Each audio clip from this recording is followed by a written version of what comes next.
അഹമ്മദാബാദ് വിമാനാപകടത്തിൻ്റെ ഞെട്ടലിലാണ് രാജ്യം മുഴുവൻ. രാജ്യം തന്നെ കണ്ട ഏറ്റവും വലിയ വിമാന അപകടങ്ങളിലൊന്നായിരുന്നു അഹമ്മദാബാദിൽ കഴിഞ്ഞ ദിവസം നടന്നത്.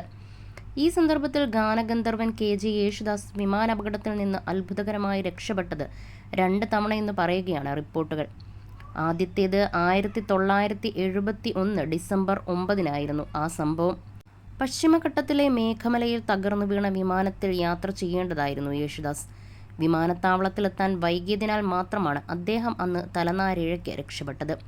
കൊച്ചിയിൽ നിന്നും തിരുവനന്തപുരത്തേക്ക് ആദ്യ യാത്ര നടത്തിയ ആവറോ വിമാനം തുടർന്ന് മധുരയിലേക്ക് പറക്കുമ്പോഴാണ് തകർന്നു വീണത്. തിരുക്കൊച്ചിയിലെ ആരോഗ്യമന്ത്രിയായിരുന്ന കോൺഗ്രസ് നേതാവ് G. ചന്ദ്രശേഖര പിള്ള ഉൾപ്പെടെ 20 പേരായിരുന്നു അന്ന് ആ അപകടത്തിൽ മരിച്ചത്. 1978 ഒക്ടോബർ 13 രണ്ടാമത്തെ സംഭവം. തീപിടിച്ചതിനെ തുടർന്ന് ബ്രിട്ടനിലെ മാഞ്ചസ്റ്ററിലെ റിംഗെ വിമാനത്താവളത്തിൽ അടിയന്തരമായി ഇറക്കിയ എയർ ഇന്ത്യയുടെ ബോയിംഗ് വിമാനത്തിലെ 350 യാത്രക്കാരിൽ യേശുദാസ്, ഭാര്യ പ്രഭ, 1 വയസ്സുള്ള മകൻ വിനോദ്, അന്നത്തെ കൊച്ചുഗായിക സുജാത, ഇന്നത്തെ സുജാത മോഹൻ, സുജാതയുടെ അമ്മ ദേവി തുടങ്ങിയവരുമുണ്ടായിരുന്നു. കാനഡയിലും ന്യൂയോർക്കിലും സംഗീത പരിപാടികൾ നടത്തിയ ശേഷം ലണ്ടൻ വഴി ന്യൂഡൽഹിയിലേക്ക് മടങ്ങിയ യേശുദാസിൻ്റെ സംഘത്തിൽ 6 ഗായകരും അന്നുണ്ടായിരുന്നു.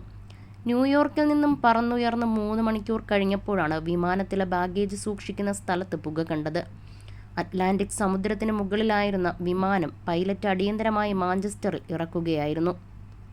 അതേസമയം അമേരിക്കയിൽ ഡാലസിനടുത്തുള്ള ലാൻഡാന എന്ന ചെറിയ നഗരത്തിൽ സ്വച്ഛമായി ജീവിക്കുകയാണ് ഇപ്പോൾ ഗാനഗന്ധർവൻ യേശുദാസ്.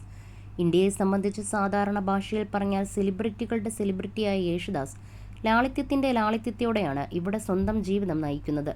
എന്തെങ്കിലും അത്യാവശ്യ സാഹചര്യങ്ങളിൽ മാത്രമാണ് ഇപ്പോൾ അദ്ദേഹം നാട്ടിലേക്ക് വരിക. അവിടെ ഭാര്യ പ്രഭയോടൊപ്പം വിശ്രമ ജീവിതം നയിക്കുകയാണ് യേശുദാസ്.